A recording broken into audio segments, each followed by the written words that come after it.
प्रधानमंत्री नरेंद्र मोदी आज video conferencing के माध्यम से विकसित भारत संकल्प यात्रा के लाभार्थियों के साथ करेंगे संवाद। देश भर से हजारों लाभार्थी कार्यक्रम से जुड़ेंगे।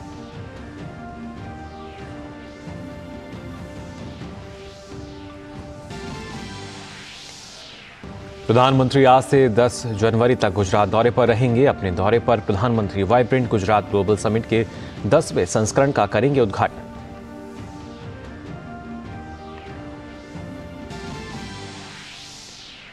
भारत ने मालदीव के राजदूत इब्राहिम शाहिब को तलब कर भारत के खिलाफ अपमानजनक टिप्पणी करने पर जताया कड़ा विरोध। मालदीव सरकार ने सोशल मीडिया पर टिप्पणी करने वाले 3 उप मंत्रियों को किया निलंबित।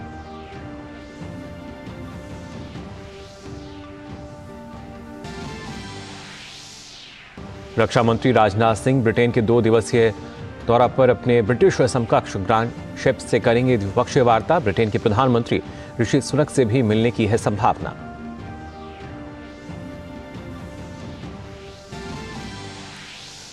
बांग्लादेश की प्रधानमंत्री शेख हसीना ने लगातार चौथा कार्यकाल किया हासिल। आम चुनाव में हसीना की पार्टी आवामी लीग को मिला 2/3 बहुमत।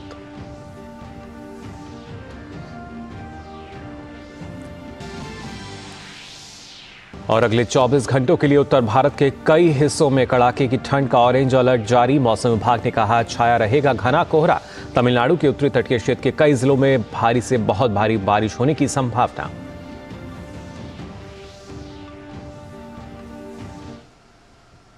नमस्कार, आप देख रहे हैं डीडी न्यूज। मैं हूं मुकुल शर्मा और आइए सबसे पहले बुलेटिन में बात करते हैं विकसित भारत संकल्प यात्रा की।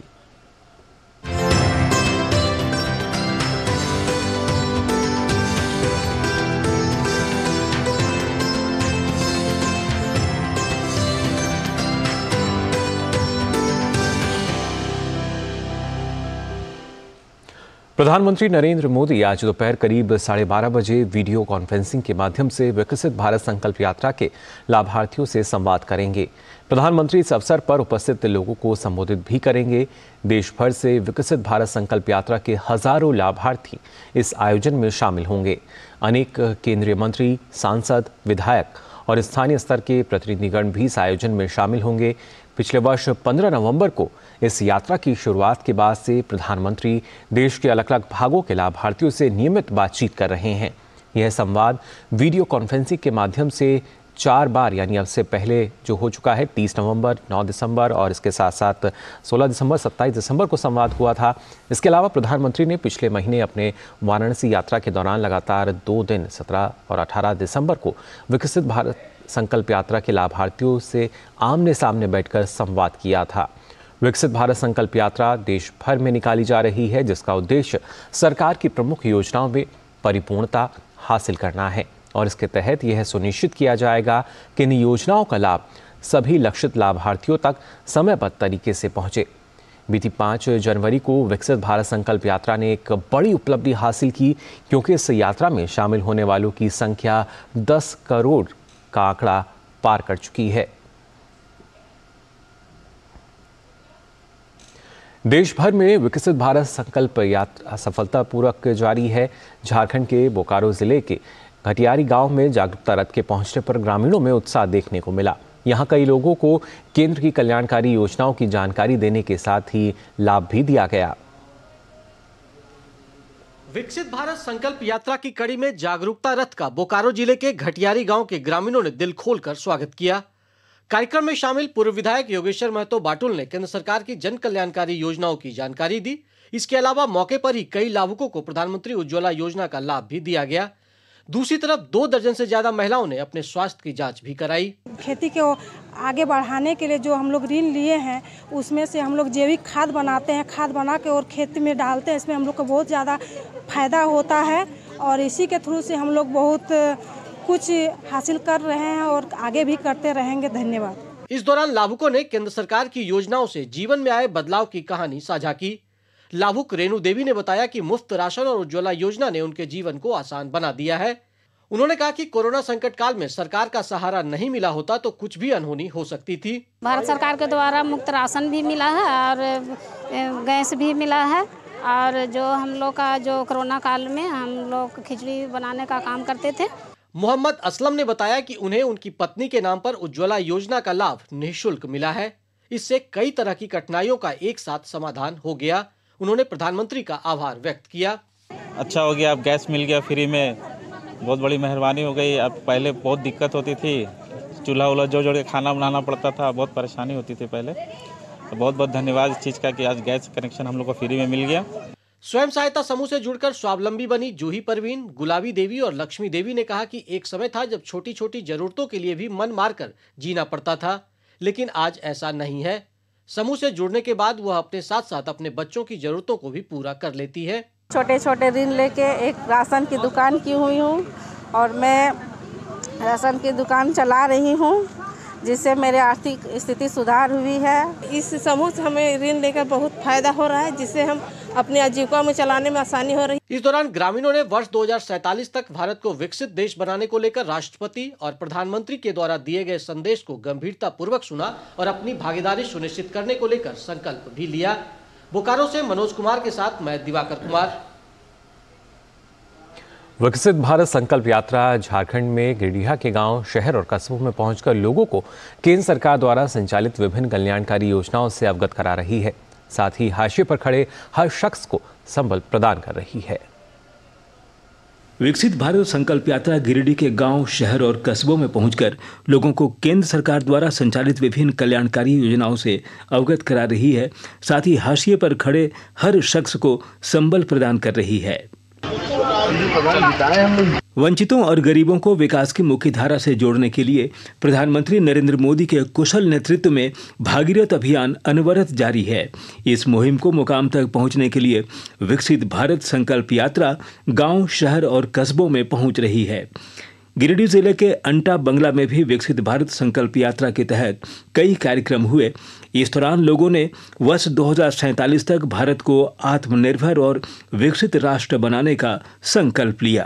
पक्का का मकान हो गया है, बहुत खुश है। मोदी जी को बहुत धन्यवाद देना चाहते। कार्यक्रम का हिस्सा बनने पहुंची महिला लाभुक मुन्नी देवी ने प्रधानमंत्री आवास योजना को वरदान बताते हुए इससे जीवन में आए सुखद बदलाव की चर्चा की। बहुत खुश है, मोदी के धन्यवाद करते हैं। मौके पर मौजूद सोनी कुमारी, मुन्नी देवी और सोनी देवी भी प्रधानमंत्री नरेंद्र मोदी के जन कल्याण के कार्यों से काफी प्रभावित दिखीं और उनका आभार जताया। और हम अभी बहुत अच्छा है। गिरिडीह जिले के अंटा बंगला में विकसित भारत संकल्प यात्रा के दौरान विशेष रूप से उपस्थित भाजपा के पूर्व प्रदेश अध्यक्ष डॉक्टर रविंद्र राय ने कहा है कि यह यात्रा कई मायनों में महत्वपूर्ण है, जिसमें सबों की सहभागिता और रुचि जरूरी है। तो मुझे लगता है प्रधानमंत्री ने जो सपना देखा है और हर आदमी के लिए अपना जीवन का कमिटमेंट दिखा रहे हैं, उसमें हम सब सफल होंगे। विकसित भारत संकल्प यात्रा समाज के अंतिम व्यक्ति के उत्थान और हाशिए पर खड़े हर उस शख्स से जुड़ा है जो अब तक विकास के इंतजार में अपने दिन काट रहे थे। यह यात्रा इंतजार के लम्हों के बीतने का ऐलान है, क्योंकि जरूरतमंदों के दरवाजे पर चलकर खुद विकास रथ पहुंच रही है। गिरिडीह से रमेश प्रभाकर की रिपोर्ट। विकसित भारत संकल्प यात्रा झारखंड में गढ़वा अंतर्गत डंडई प्रखंड के करके और लवाही पंचायत में पहुंची, जहां परंपरागत तरीके से मोदी जी की गारंटी वाली गाड़ी का स्वागत किया गया। गढ़वा जिले के डंडई प्रखंड के करके और लवाही पंचायत में महिलाओं ने आरती और पुष्प वर्षा से विकसित भारत संकल्प यात्रा रथ का स्वागत किया।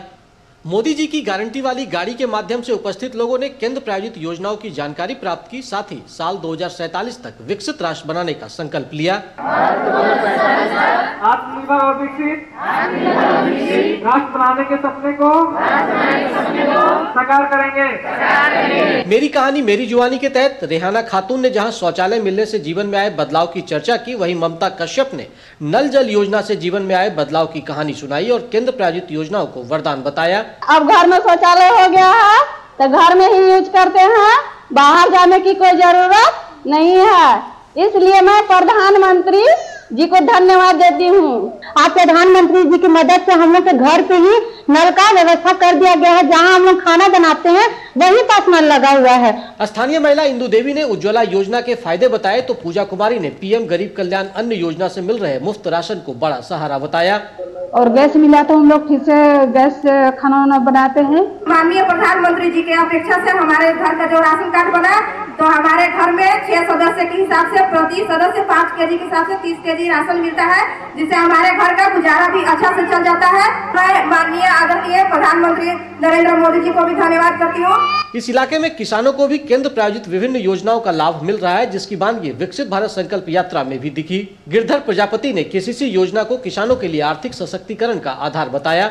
खेती होने के बाद उसको पुनः मैं बैंक को लेन देन करते रहा, इससे हमको बहुत बड़ा सहूलियत मिल रहा है और हम लोग अच्छे ढंग से हैं।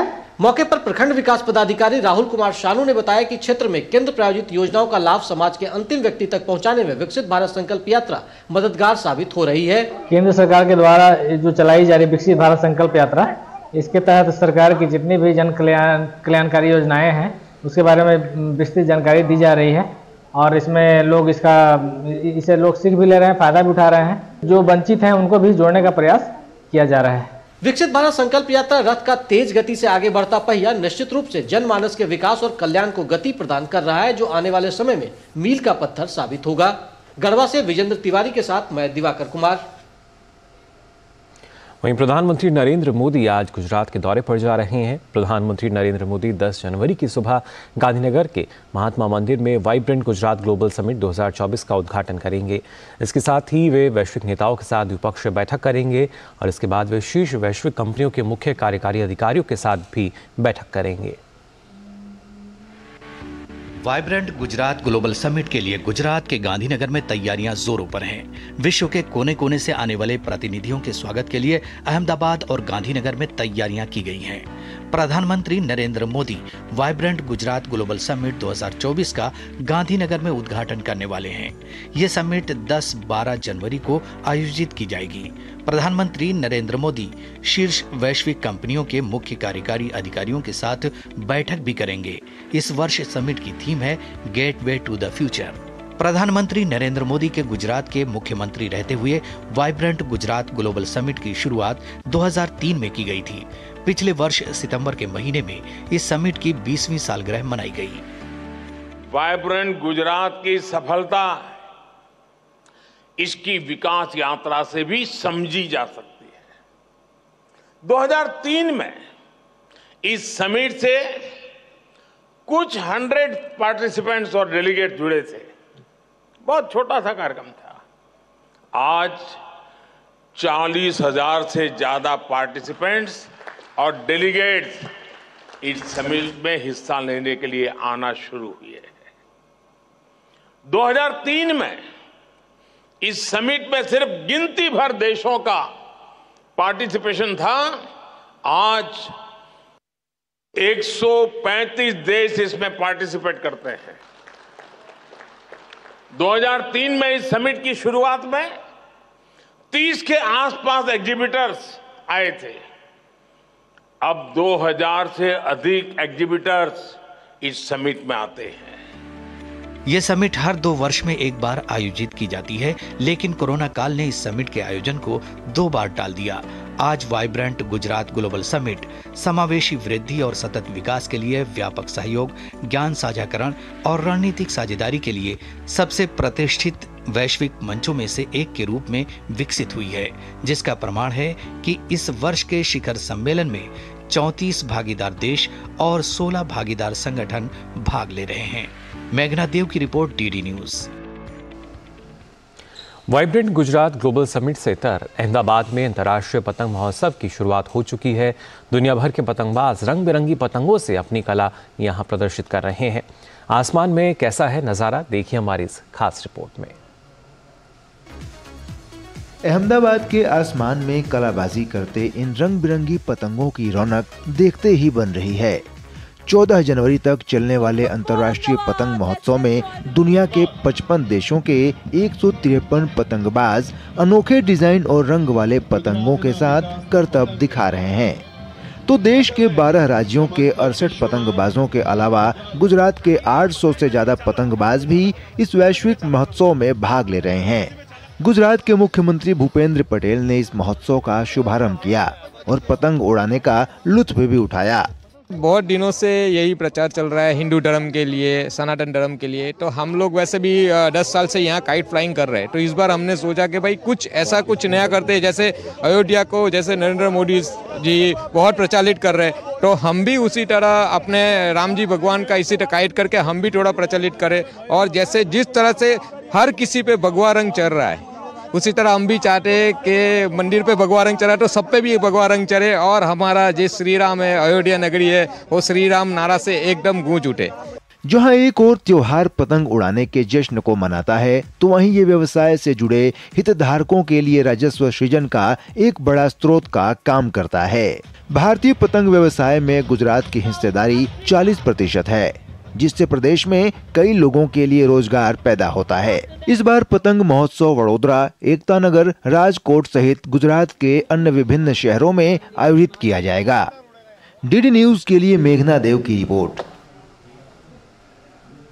सोशल मीडिया प्लेटफॉर्म एक्स पर प्रधानमंत्री नरेंद्र मोदी के खिलाफ अपमानजनक टिप्पणी के बाद भारत ने आज मालदीव के राजदूत इब्राहिम शाहिब को तलब किया और कड़ा विरोध जताया।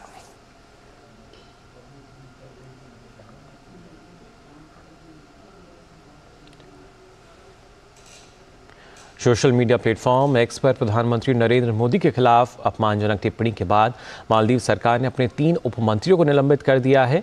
मालदीव के युवा मंत्रालय में कार्यरत मरियम शुआना और मालशा शरीफ को पीएम मोदी पर की गई आपत्तिजनक टिप्पणियों के बाद निलंबन का सामना करना पड़ा। मालदीव की मीडिया रिपोर्ट में शुआना, शरीफ और युवा मंत्रालय के एक अन्य उपमंत्री महजूम माजिद के निलंबन की पुष्टि की गई है।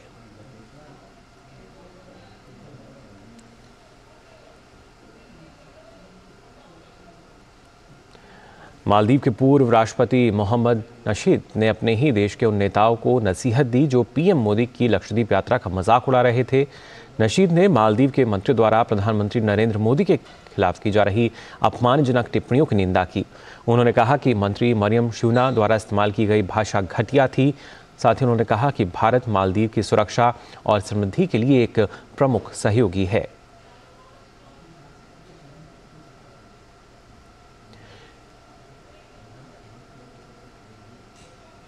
पीएम मोदी के लक्षद्वीप दौरे को लेकर मालदीव के एक मंत्री द्वारा सोशल मीडिया पर की गई टिप्पणी भारतीयों को नागवार गुजरी। गौरतलब है कि प्रधानमंत्री नरेंद्र मोदी ने हाल ही में लक्षद्वीप का दौरा किया था। पीएम मोदी के लक्षद्वीप दौरे की तस्वीरें सोशल मीडिया पर खूब वायरल हुईं। पीएम मोदी ने भी देशवासियों से लक्षद्वीप घूमने की अपील की थी। पीएम की लक्षद्वीप घूमने की अपील पर मालदीव के मंत्रियों ने विवादित पोस्ट किया था, जिसके बाद देश भर के प्रबुद्ध नागरिकों ने इसके विरोध में अपनी आवाज़ बुलंद की। इस विवाद के बाद सोशल मीडिया पर कई लोगों ने अपनी रद्द की गई मालदीव यात्रा और होटल बुकिंग के स्क्रीनशॉट भी पोस्ट किए। इसके अलावा हैशटैग बॉयकॉट मालदीव्स भी भारत में एक्स पर ट्रेंड करता हुआ नजर आया। रक्षा मंत्री राजनाथ सिंह आज लंदन के 2 दिवसीय दौरे पर जाएंगे। उनके साथ रक्षा मंत्रालय का एक उच्च स्तरीय प्रतिनिधिमंडल होगा, जिसमें रक्षा अनुसंधान एवं विकास संगठन डीआरडीओ, सेवा मुख्यालय, रक्षा विभाग और रक्षा उत्पादन विभाग के वरिष्ठ अधिकारी शामिल होंगे। इस दौरे के दौरान रक्षा मंत्री ब्रिटेन के अपने समकक्ष ग्रांड शाप्स के साथ द्विपक्षीय बैठक करेंगे। दोनों देशों के बीच रक्षा, सुरक्षा और औद्योगिक सहयोग के व्यापक विषयों पर चर्चा होने की उम्मीद है। राजनाथ सिंह के ब्रिटेन के प्रधानमंत्री ऋषि सुनक और विदेश मंत्री डेविड कैमरन के साथ बैठक करने की भी संभावना है। राजनाथ सिंह ब्रिटिश रक्षा उद्योग से जुड़े कई सीईओ और उद्योग जगत की हस्तियों के साथ भी बातचीत करेंगे और वहां भारतीय समुदाय से भी मुलाकात करेंगे।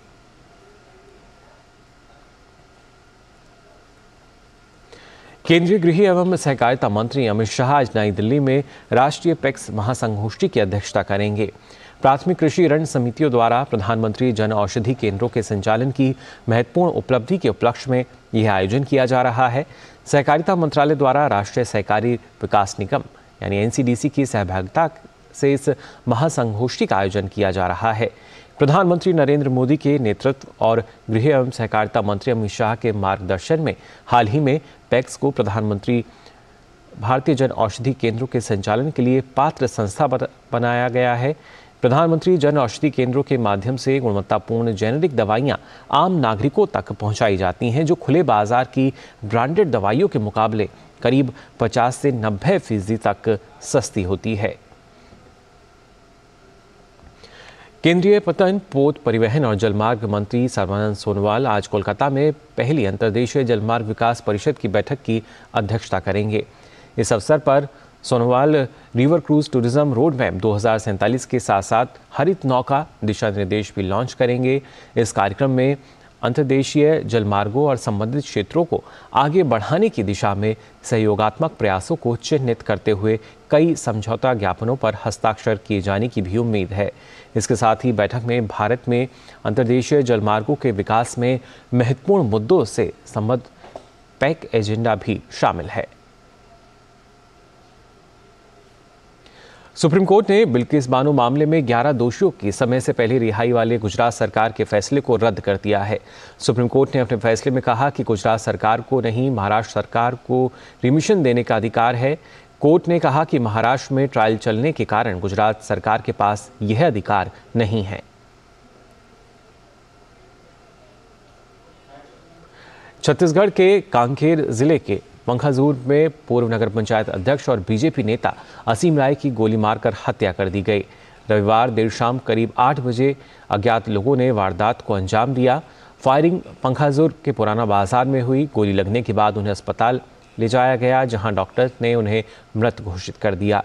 बताया जा रहा है कि रविवार रात 8 बजे असीम राय रोजाना की तरह पंखाजूर थाना से महज कुछ दूर पहले गढ़चिरौली मार्ग तिराहे से गुजर रहे थे। रविवार को छोटा बाजार होता है। इसी का फायदा उठाते हुए अज्ञात हमलावर बाइक से आए और फायरिंग की। 9 महीने में 9 बीजेपी नेताओं की हत्या हो चुकी है। इससे पहले 8 नेताओं की नक्सलियों ने हत्या की थी। इनमें 3 नारायणपुर जिले से ही थे। 10 फरवरी को नारायणपुर के ही बीजेपी उपाध्यक्ष सागर साहू की हत्या की गई थी। छत्तीसगढ़ कांकेर के पंखाजूर भाजपा के पूर्व नगर पंचायत अध्यक्ष असीम राय की, जैसा हमने आपको बताया कि बीती रात इनकी अज्ञात लोगों ने गोली मारकर हत्या कर दी थी। इसके बाद क्षेत्र में जो माहौल है गरमाया हुआ है। बीजेपी कार्यकर्ताओं में काफ़ी गुस्सा है। आज पूरे पंखाजूर शहर को बंद किया गया है। चप्पे चप्पे पर पुलिस बल तैनात है। वहीं पंखाजूर में बीजेपी नेता की हत्या को लेकर बस्तर आईजी सुंदरराज पी ने कहा कि जांच के बाद ही कुछ स्पष्ट हो पाएगा। फिलहाल मामले की जांच की जा रही है। बात करते हैं पश्चिम बंगाल की, जहां लचर कानून व्यवस्था का मुद्दा गहरा गया है। ईडी टीम पर हमले के मुख्य आरोपी टीएमसी नेता शेख शहजाद को जहां लेकर राज्यपाल सीवी आनंद बोस ने नाराजगी जताई है। ईडी अधिकारियों पर सुनियोजित हमले के मुख्य आरोपी शेख शाहजहां को गिरफ्तार करने में पुलिस की नाकामी पर कड़ी नाराजगी व्यक्त करते हुए राज्यपाल ने कड़ी चेतावनी जारी की है। उन्होंने कहा कि पुलिस को लुकाछिपी बंद करनी चाहिए। भाजपा सांसद दिलीप घोष ने ममता सरकार की आलोचना करते हुए कहा कि राज्य में कानून व्यवस्था नाम की कोई चीज नहीं बची है। उन्होंने ईडी टीम पर हमले के मुख्य आरोपी शेख शाहजहां को गिरफ्तार न कर पाने पर भी ममता सरकार पर निशाना साधा। ये बार बार बोल रहे हैं, इसका मतलब कुछ गड़बड़ है। एक पार्टी है, एक परिवार है, उसमें तो कोई गड़बड़ नहीं होना चाहिए। क्यों हो रहा है? नवीन प्रवीण, नवीन प्रवीण नहीं, प्रवीण प्रवीण का कपड़ा खींच रहे हैं। ये हालत है टीएमसी की। इसे बार बार बोलने से भी नहीं होगा। पब्लिक जो देख रही है, पब्लिक उसी को विश्वास करेगी। कि इसके पहले भी कई लोग ऐसे लापता हुए थे। बड़े बड़े क्रिमिनल यहाँ है, बड़े बड़े घोटालेबाज बंगाल में है। कोई दिल्ली में पकड़ा जाता है, कोई केरल में पकड़ा जाता है, कहीं जाके जम्मू कश्मीर में पकड़ा जाता है, और यहाँ छुपे हुए उसको नहीं पकड़ पा रहे पुलिस। बांग्लादेश बॉर्डर में जहाँ घटना हुआ है, सेंसिटिव इलाका है, तो वहीं कहीं है इंफॉर्मेशन आ रहा है किसी टीएमसी के नेता घर में छुपे हुए हैं, लेकिन वहां पहुंचना, कार्रवाई करना मुश्किल, क्योंकि वो वहां कोई कानून व्यवस्था नहीं है। वो बांग्लादेश में है कि भारत में है, वो पता नहीं चलता वो जगह संदेशकाली। और आइए अब आपको लिए चलते हैं रामनगरी अयोध्या।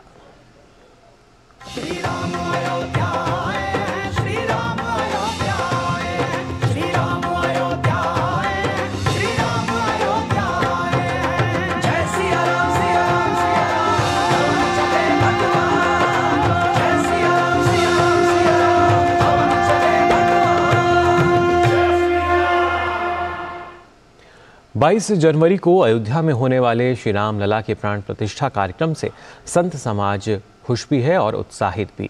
अयोध्या के सबसे बड़े मंदिर मणिराम दास की छावनी के प्रमुख और राम जन्मभूमि न्यास और श्री राम जन्मभूमि तीर्थ क्षेत्र के प्रमुख महंत नृत्य गोपाल दास ने डीडी न्यूज से बात करते हुए पूरे विश्व के लिए एक सुखद भविष्य की कामना की।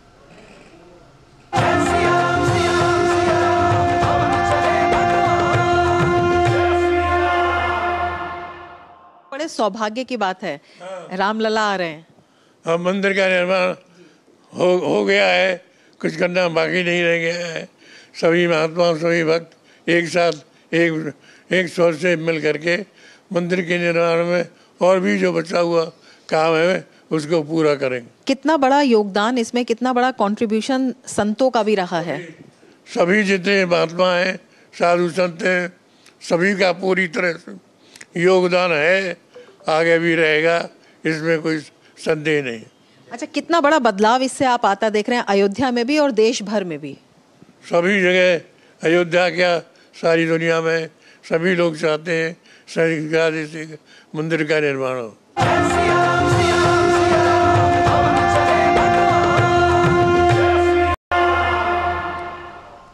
21 और 22 जनवरी को अयोध्या को भोपाल का डमरू दल गुंजायमान करेगा। राम मंदिर ट्रस्ट की ओर से मिले आमंत्रण के बाद अब 108 सदस्यों का ये दल भोपाल से झांझ मजीरे, ढोल नगाड़ों और डमरू शंख आदि लेकर रवाना हो रहा है। ये दल इससे पहले काशी विश्वनाथ और महाकाल की शाही सवारी में भी अपनी प्रस्तुति दे चुका है। इस दल ने अयोध्या के लिए खास प्रस्तुतियां भी तैयार की हैं। 2 दिनों तक ये दल हनुमानगढ़ी, नागेश्वर नाथ मंदिर, लता मंगेशकर चौक, तुलसी उद्यान समेत राम मंदिर परिसर आदि कई महत्वपूर्ण स्थानों पर 8 से 9 घंटे तक लगातार प्रस्तुतियां देगा। भोपाल से हमारे संवाददाता आदित्य श्रीवास्तव की आइए देखते हैं ये खास रिपोर्ट।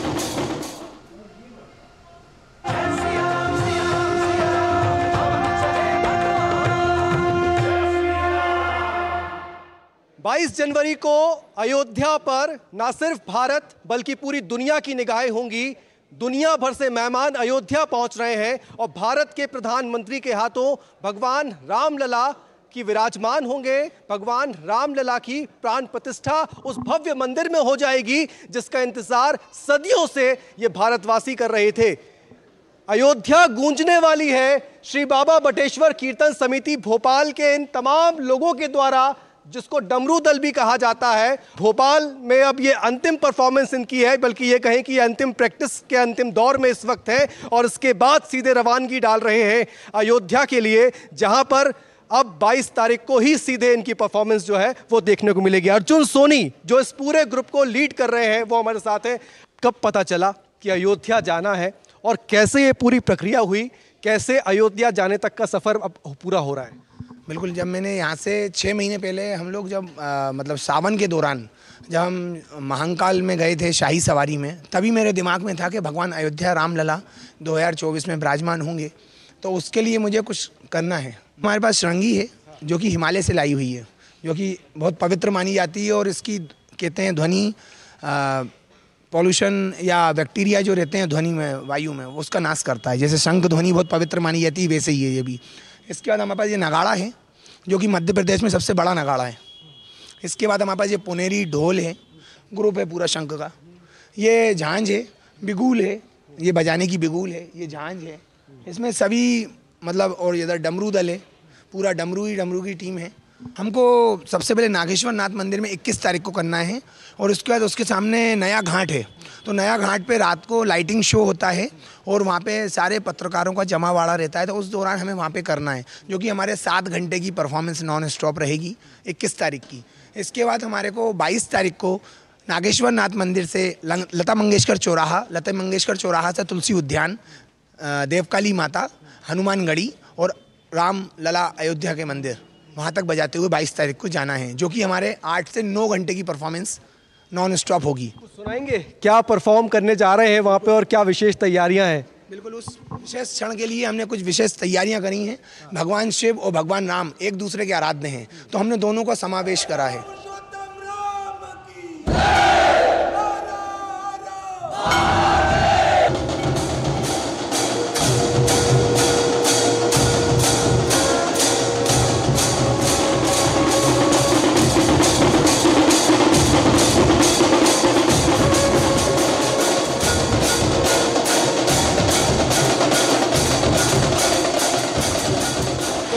शंख, यही नगाड़ा, यही ढोल और यही झांझ और यही डमरू सुनाई देगा अयोध्या में 22 तारीख को, जब भगवान राम विराजमान हो रहे होंगे अपने मंदिर में। कैमरामैन दिनेश भोयर के साथ आदित्य श्रीवास्तव, डीडी न्यूज, भोपाल।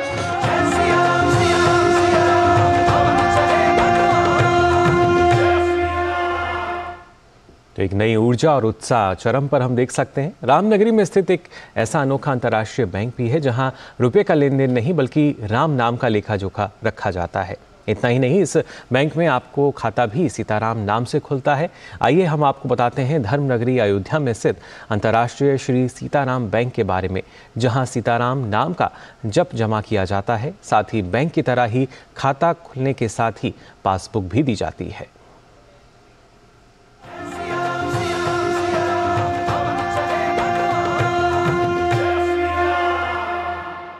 अयोध्या के कण कण में राम है और इसी तरह पे यहाँ पे राम नाम का एक बैंक भी है।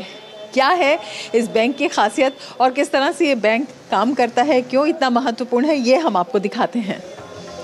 1970 से संचालित श्री सीताराम अंतर्राष्ट्रीय बैंक में कई हजार करोड़ सीताराम नाम की संख्या जमा है। सबसे खास बात इस बैंक की ये है कि यहाँ विभिन्न भाषाओं के साथ साथ अंतर्राष्ट्रीय भाषाओं में भी सीताराम नाम का जप जमा है। वहीं इस बैंक में श्रद्धालु चावल, चना, राई से भी भगवान राम का नाम लिखकर श्रद्धालु अब जमा कराते हैं। श्री सीताराम नाम बैंक है, हम लोग कापी में सीताराम सीताराम लिख करके जमा करते हैं। यहाँ से लिखने कापी फ्री मिलती है। ये भर जाए तुम लोग जार की घर की कोई भी कापी हम लिख सकते हैं। जो संख्या 2.5 लाख सीताराम नाम लिख लाएंगे और आगे लिखते रहेंगे तो आप लोगों के नाम से खाता खुलेगा, पास मिलेगा, प्रमाण पत्र मिलेगा। विशेषकर आत्म कल्याण के लिए लिखा जाता है। सभी जपम श्रेष्ठ सरल अद्भुत सीताराम नाम लिखने में है। इस अनोखे बैंक में 25 लाख और 50 लाख श्री सीताराम जप लिखने वाले श्रद्धालुओं को श्री सीताराम अंतर्राष्ट्रीय बैंक से बाकायदा प्रमाण पत्र भी जारी किया जाता है।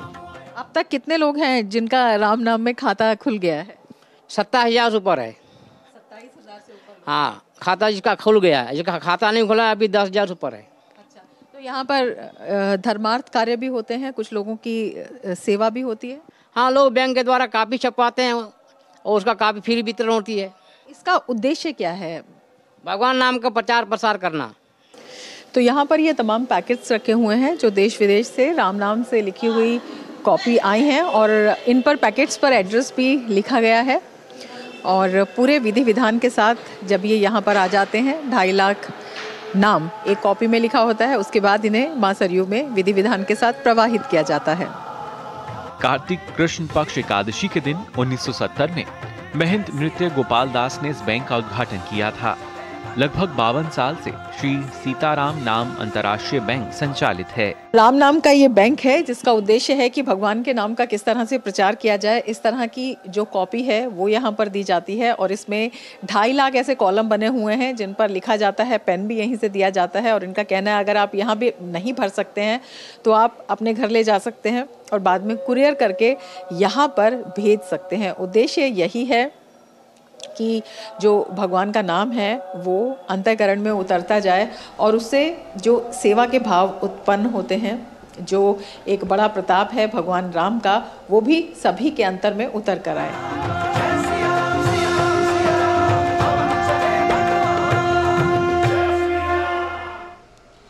राम मंदिर प्राण प्रतिष्ठा समारोह के लिए देश भर से लोग आ रहे हैं और दर्शन के साथ साथ अपना अंशदान भी कर रहे हैं और ऐसा ही कदम है उत्तराखंड से आए महिलाओं के एक रामलीला ग्रुप का।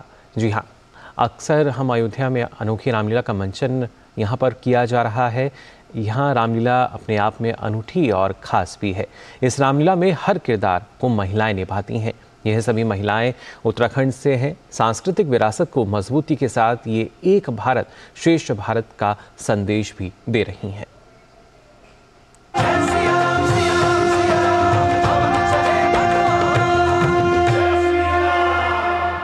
अयोध्या में 22 जनवरी को रामलला की प्राण प्रतिष्ठा समारोह और उसमें प्रधानमंत्री नरेंद्र मोदी की मौजूदगी को लेकर पूरे देश में उत्साह और जोश नजर आ रहा है। विभिन्न सांस्कृतिक कार्यक्रमों का आयोजन हो रहा है तो एक अनोखी रामलीला का मंचन भी हो रहा है।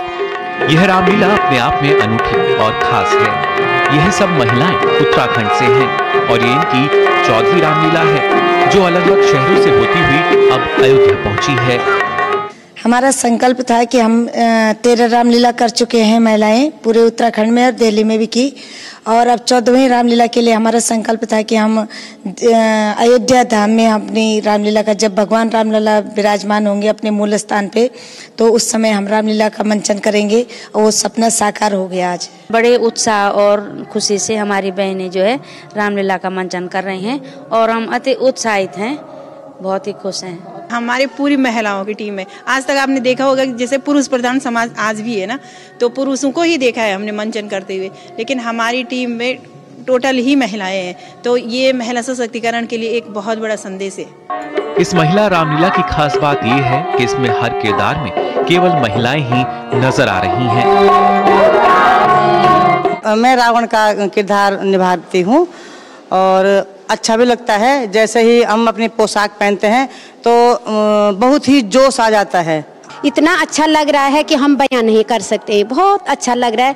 ये मन को इतनी संतुष्टि हो रही है कि हमारा जो संकल्प था वो आज पूरा हो रहा है। मुझे बहुत बढ़िया लग रहा है मंचन करते अपने दीदी बहनों के साथ में। ऐसा लगता है कि हम स्वयं साक्षात भगवान की नगरी में आ गए हैं।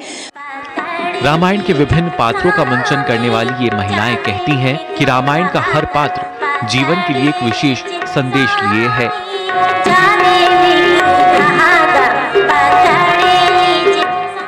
वैसे तो इन लोगों ने रामायण का मंचन कई अलग अलग शहरों में किया है, लेकिन अयोध्या में मंचन करने का अनुभव कुछ और ही रहा है।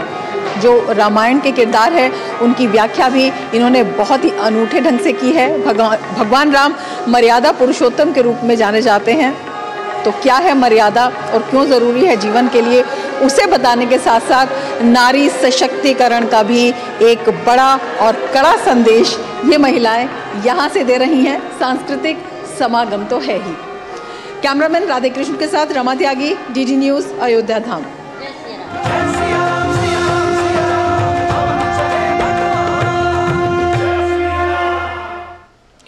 बात करते हैं असम के दीमा हसाओ जिले में, जहां उत्तरी कछार हिल्स स्वायत्त परिषद चुनाव के लिए 28 में से 22 निर्वाचन क्षेत्रों के लिए मतदान जारी है। मतदान सुबह 8 बजे शुरू हुआ था।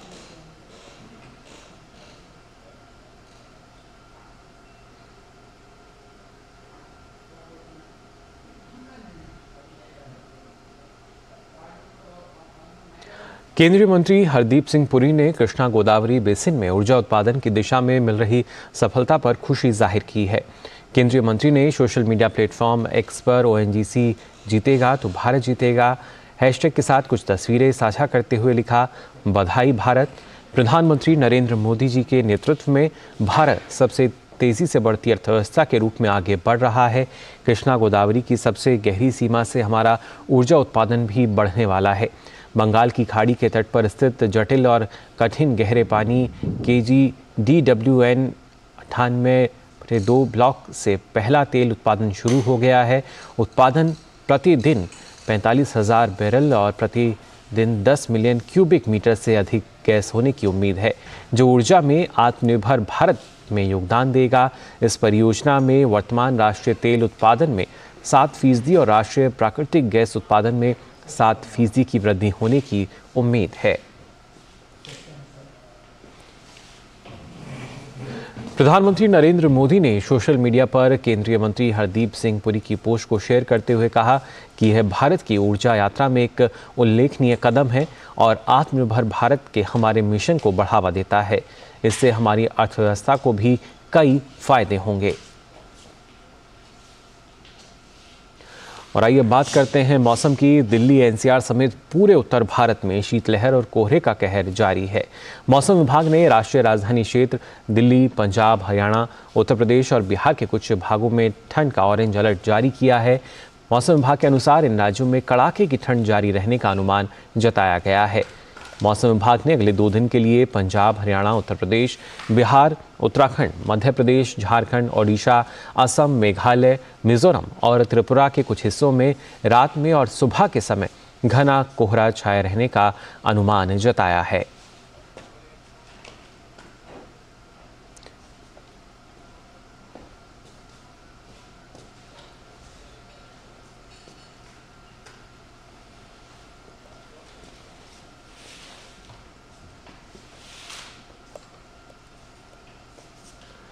मौसम विभाग ने आज तड़के कोहरे की स्थिति बताते हुए एक तस्वीर भी जारी की, जिसमें साफ तौर पर देखा जा सकता है कि पंजाब, हरियाणा, उत्तर प्रदेश, राजस्थान और बिहार में घना बहुत गहरा कोहरा जो है वो छाया हुआ है। वहीं छत्तीसगढ़, झारखंड, ओडिशा में भी कोहरा छाया हुआ है, जिसकी वजह से दृश्यता बहुत कम देखी गई।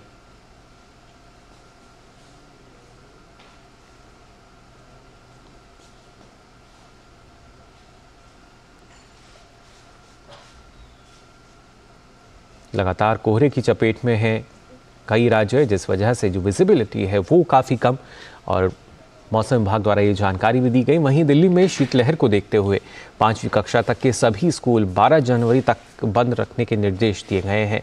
वहीं उत्तर प्रदेश के नोएडा में कड़ाके की सर्दी और घने कोहरे के बीच 8वीं कक्षा तक की छुट्टी को 14 जनवरी तक के लिए बढ़ा दिया गया है। लखनऊ में भी लखनऊ जिला प्रशासन ने शीतलहर के कारण 8वीं तक सभी कक्षाएं 10 जनवरी तक बंद रहने की घोषणा की, जबकि 9वीं और 12वीं तक की कक्षाओं के लिए स्कूल सुबह 10 बजे से दोपहर बाद 3 बजे तक खुले रहेंगे।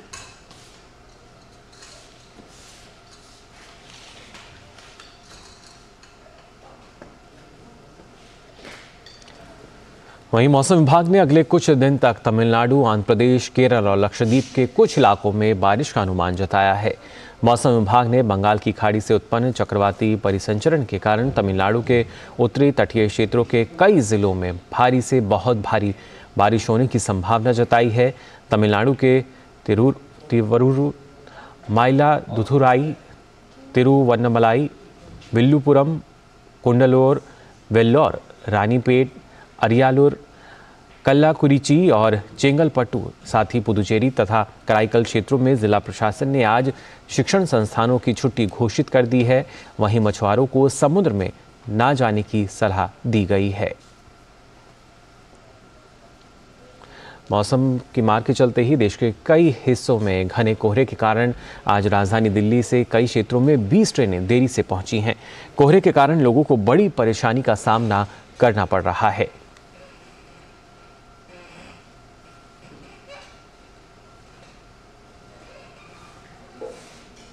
उत्तर भारत की बात करें तो शीतलहर और कोहरे की चपेट में है ये क्षेत्र। कड़ाके की ठंड के बीच चंडीगढ़ के सभी स्कूलों में कक्षा 8वीं तक फिजिकल मोड में कक्षाएं नहीं होंगी।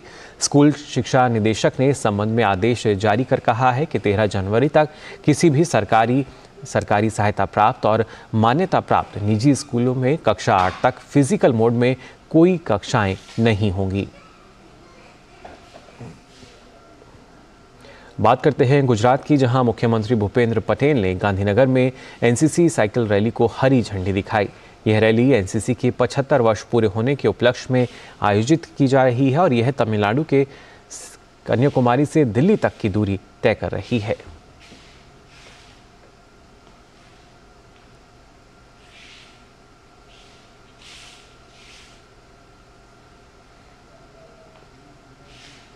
वहीं राजधानी दिल्ली में कड़ाके की ठंड और कोहरे के बीच कर्तव्य पथ पर जवान गणतंत्र दिवस परेड की रिहर्सल की जारी है। 26 जनवरी को होने वाली परेड के लिए अलग अलग सेनाओं के जवानों ने इस दौरान परेड रिहर्सल की।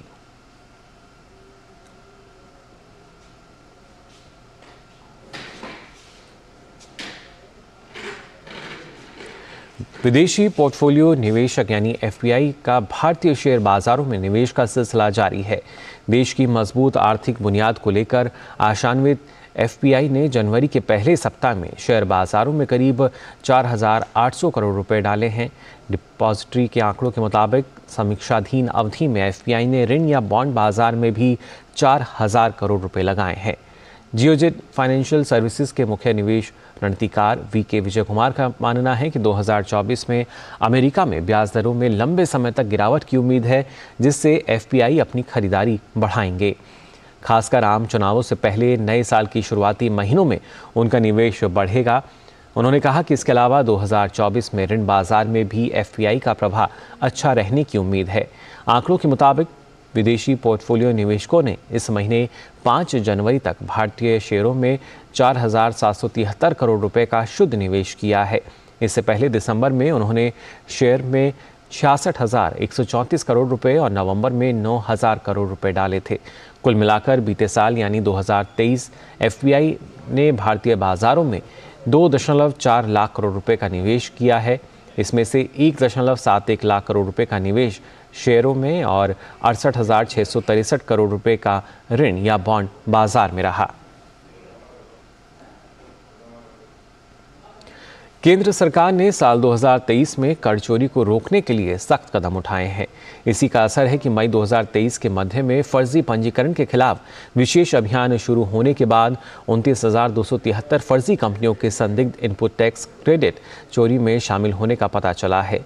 इससे 4,646 करोड़ रुपए की बचत हुई है, जिसमें से 3,802 करोड़ रुपए आईटीसी को ब्लॉक करके बचाए और 844 करोड़ रुपए वसूली के माध्यम से प्राप्त हुए। अब तक इन मामलों में 121 गिरफ्तारियां की गई हैं। दिसंबर 2023 की समाप्त तिमाही में 4,153 फर्जी फॉर्म्स का पता लगाया गया, जिसमें करीब 12,036 करोड़ रुपए की आईटीसी चोरी का पता चला। केंद्रीय जीएसटी अधिकारियों ने इनमें से 2,358 फर्जी फर्मों का पता लगाया। इससे 1,317 करोड़ रुपए का राजस्व बचाया गया, जिसमें से 319 करोड़ रुपए की जानकारी मिली है और 997 करोड़ रुपए आईटीसी को ब्लॉक करके बचाए गए हैं। इन मामलों में 41 व्यक्तियों को गिरफ्तार किया गया। इनमें से 31 गिरफ्तारियां केंद्रीय जीएसटी अधिकारियों द्वारा की गईं। भारत और सऊदी अरब ने आपसी संबंधों को और मजबूत तथा हज यात्रियों की सुविधा को प्राथमिकता देते हुए द्विपक्षीय हज समझौते 2024 पर हस्ताक्षर किए हैं। जद्दा में केंद्रीय मंत्री स्मृति जुबिन ईरानी और सऊदी अरब के हज और उमरा मंत्री डॉक्टर तौफीक बिन फौजान अल रबीहा ने समझौते पर हस्ताक्षर किए। इस अवसर पर केंद्रीय विदेश राज्य मंत्री वी मुरलीधरन भी उपस्थित रहे। स्मृति ईरानी ने सोशल मीडिया साइट एक्स पर लिखा कि भारत और सऊदी अरब के बीच द्विपक्षीय हज समझौते 2024 को औपचारिक रूप देने की घोषणा करते हुए खुशी हो रही है। सऊदी प्रतिनिधिमंडल ने विशेष रूप से तीर्थयात्रियों को आवश्यक अंतिम जानकारी प्रदान करने में भारत की असाधारण डिजिटल पहल की सराहना की। हज यात्रा में महरम के बिना महिलाओं की भागीदारी को प्रोत्साहित करने का हमारा प्रस्ताव समावेशिता के प्रति हमारी प्रतिबद्धता को रेखांकित करता है। चर्चा में सभी तीर्थयात्रियों की व्यापक भलाई सुनिश्चित करने के लिए चिकित्सा सुविधाओं को बढ़ाने की योजनाएं भी शामिल थीं। और बात बांग्लादेश की, जहां एक बार फिर शेख हसीना सत्ता संभालने जा रही हैं। एक बार फिर से उन्होंने रिकॉर्ड मतों से आम चुनाव में जीत दर्ज की। बांग्लादेश की प्रधानमंत्री और अवामी लीग प्रमुख शेख हसीना को 5वें कार्यकाल के लिए फिर से चुना गया। बांग्लादेश में छिटपुट हिंसा की घटनाओं और मुख्य विपक्षी दल बांग्लादेश नेशनलिस्ट पार्टी यानी बीएनपी और उसके गठबंधन सहयोगियों के बहिष्कार के बीच रविवार को आम चुनाव खत्म हुआ। शेख हसीना 2009 से सत्ता में हैं। शेख हसीना की सत्तारूढ़ अवामी लीग ने 50% से अधिक सीटों पर कब्जा किया। पाकिस्तान में बलूच लोगों को जबरन गायब करने के खिलाफ बलूचिस्तान प्रवासी के सदस्यों ने अमेरिका में व्हाइट हाउस के बाहर विरोध प्रदर्शन किया। प्रदर्शनकारियों में से एक बलूचिस्तान विधानसभा के पूर्व अध्यक्ष वहीद बलूच ने कहा कि यह विरोध प्रदर्शन पिछले 75 वर्षों में बलूचिस्तान में हुए अत्याचारों के खिलाफ कर रहे हैं। प्रदर्शन के बीच वहीद बलूच ने कहा कि हम पिछले 75 वर्षों से पाकिस्तान द्वारा बलूचिस्तान पर किए जा रहे अत्याचारों का विरोध कर रहे हैं। हम यहाँ उन बलूच परिवारों के समर्थन में विरोध प्रदर्शन कर रहे हैं जिनका अपहरण कर लिया गया था और वे लापता हैं। पिछले 75 सालों से पाकिस्तान ने बलूचिस्तान पर ज़बरदस्ती कब्जा कर रखा है।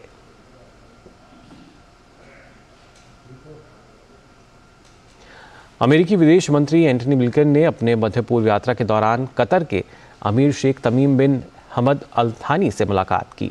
यह मुलाकात लुसेल प्लेस में हुई। गौरतलब है कि एंटनी ब्लिंकन और यूरोपीय संघ के शीर्ष राजनयिक Joseph boreal Lebanon, West Bank और लाल सागर शिपिंग लेन में युद्ध के फैलाव को रोकने की कोशिश करने के लिए इस क्षेत्र की अलग अलग यात्राओं पर थे।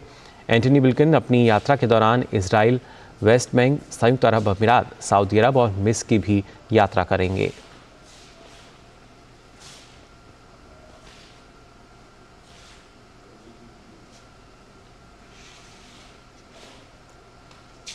और बात करते हैं क्रिकेट की। भारत और अफगानिस्तान के बीच 3 मैचों की T20 सीरीज़ के लिए टीम इंडिया की घोषणा हो गई है।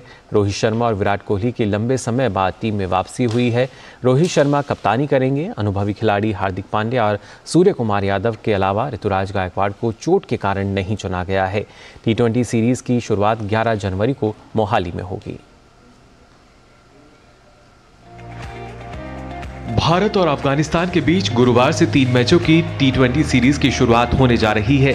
इस सीरीज के लिए रविवार को भारतीय चयनकर्ताओं ने टीम इंडिया का ऐलान कर दिया है। रोहित शर्मा और विराट कोहली की 1 साल से भी अधिक समय के बाद क्रिकेट के सबसे छोटे फॉर्मेट में वापसी हुई है। रोहित शर्मा की कप्तानी में 16 सदस्यीय भारतीय दल का ऐलान किया गया है। T20 में रोहित और कोहली ने अंतिम बार 2022 में हुए T20 विश्व कप में भारत की तरफ से खेला था। दोनों की वापसी से माना जा रहा है कि इस साल होने वाले T20 विश्व कप में ये खेलते नजर आएंगे। अनुभवी खिलाड़ी हार्दिक पांड्या, सूर्य कुमार यादव के अलावा ऋतुराज गायकवाड़ को चोट के कारण नहीं चुना गया है। सूर्य कुमार और हार्दिक दोनों के IPL से वापसी की उम्मीद है। तिलक वर्मा और रिंकू सिंह जैसे युवाओं को टीम में जगह दी गई है। जसप्रीत बुमराह और मोहम्मद सिराज को आराम दिया गया है। भारतीय टीम इस प्रकार है: रोहित शर्मा कप्तान, शुभमन गिल, यशस्वी जायसवाल, विराट कोहली, तिलक वर्मा, रिंकू सिंह, जितेश शर्मा विकेटकीपर, संजू सैमसन विकेटकीपर, शिवम दुबे, वॉशिंगटन सुंदर, अक्षर पटेल, रवि बिश्नोई, कुलदीप यादव, अर्शदीप सिंह, आवेश खान और मुकेश कुमार। अफगानिस्तान के खिलाफ सीरीज T20 विश्व कप से पहले भारत की आखिरी द्विपक्षीय T20 सीरीज है। T20 सीरीज की शुरुआत 11 जनवरी को मोहाली में होगी। 14 जनवरी को दूसरा मुकाबला इंदौर में खेला जाएगा। उसके बाद तीसरा और आखिरी मैच 17 तारीख को बेंगलुरु में आयोजित होगा। जून में होने वाले T20 विश्व कप से पहले भारतीय टीम की यह आखिरी द्विपक्षीय T20 सीरीज है। Sports desk, DD news. और बुलेटिन में फिलहाल हम यहाँ रुक रहे हैं एक छोटे से ब्रेक के लिए। अपना शौचालय खुद साफ करने में कोई शर्म नहीं होनी चाहिए। मैं चाहता हूं कि देश का हर व्यक्ति नागरिक स्वच्छता वॉरियर हो जाए। मैं हूं नवाजुद्दीन सिद्दीकी। जुड़िए DD न्यूज की मुहिम स्वच्छता वॉरियर से। जुड़िए DD न्यूज की पहल स्वच्छता वॉरियर से। आप DD न्यूज के तहत अपने आप को इससे जोड़ सकते हैं और बनिए स्वच्छता वॉरियर। नमस्कार, मेरा नाम है श्वेता बासु प्रसाद। मैं सपोर्ट करती हूँ DD के इनिशिएटिव स्वच्छता वॉरियर को। दूरदर्शन DD का जो मूवमेंट है सारा हिंदुस्तान इसमें जुट जाए। आप लोग हैं स्वच्छता वॉरियर, DD न्यूज के मुहिम से जुड़िए और हमारे देश को स्वच्छ बनाइए। क्या आप हैं स्वच्छता वॉरियर? प्लीज DD न्यूज से जुड़िए। Hi, my name is Kartiki Gonsalves and everyone is a स्वच्छता वॉरियर।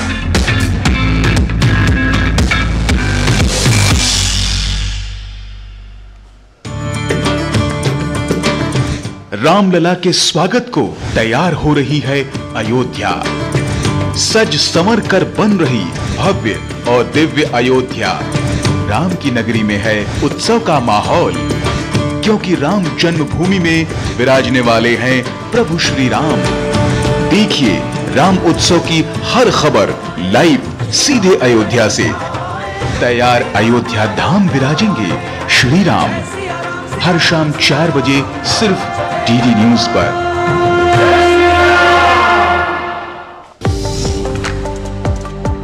सड़क दुर्घटना में प्राथमिक चिकित्सा का है विशेष महत्व। घायल व्यक्ति को सावधानी से निकालें, व्यक्ति की सांस व नब्ज जांच लें। चोट लगने पर तुरंत प्राथमिक उपचार आवश्यक है। खून बह रहा हो तो कपड़ा बांधकर रोकें। घायल व्यक्ति को खड़ा करने या चलाने की कोशिश बिल्कुल न करें। कैसे करें घायल व्यक्ति की सहायता? घायल व्यक्ति की गर्दन, पीठ व रीढ़ सीधी रखें। हड्डी टूटी हो तो लकड़ी का सहारा देकर उसे बांध दें। कुछ खास बातों का ध्यान रखें। यदि व्यक्ति बेहोश हो तो उसके मुंह में कुछ न डालें। बेहोश व्यक्ति को पानी पिलाने की कोशिश न करें। यदि कोई नुकीली वस्तु शरीर में घुस गई हो तो उसे निकालने की कोशिश न करें।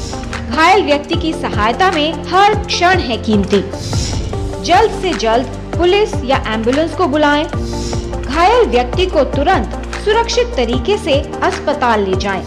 सुप्रीम कोर्ट के निर्देश अनुसार घायल की सहायता करने वाले व्यक्ति से कोई पूछताछ नहीं की जाती। सही समय पर प्राथमिक उपचार से बच सकती है घायल व्यक्ति की जान। घायल व्यक्ति की सहायता अवश्य करें।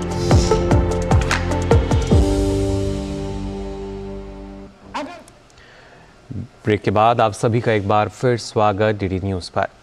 अब आगे बढ़ते हैं खबरों में। ऑस्ट्रेलिया की महिला क्रिकेट टीम ने दूसरे T20 में भारत को 6 विकेट से हरा दिया। इस जीत के साथ ही ऑस्ट्रेलिया ने 3 मैचों की सीरीज को 1-1 से बराबर भी कर लिया है। भारत से जीत के लिए मिले 131 रन के लक्ष्य को ऑस्ट्रेलिया ने 19 ओवर में 4 विकेट पर 133 रन बनाकर इस मैच को जीत लिया।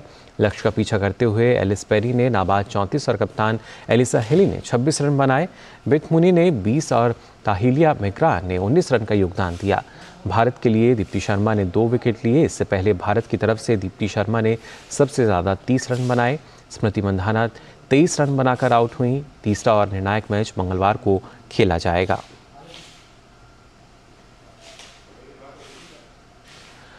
हड्डियों को मजबूत रखना और उनके स्वास्थ्य पर ध्यान देना बेहद ज़रूरी है। हड्डियों को सही पोषण ना मिले तो समय के साथ हड्डियां कमज़ोर होने लगती हैं।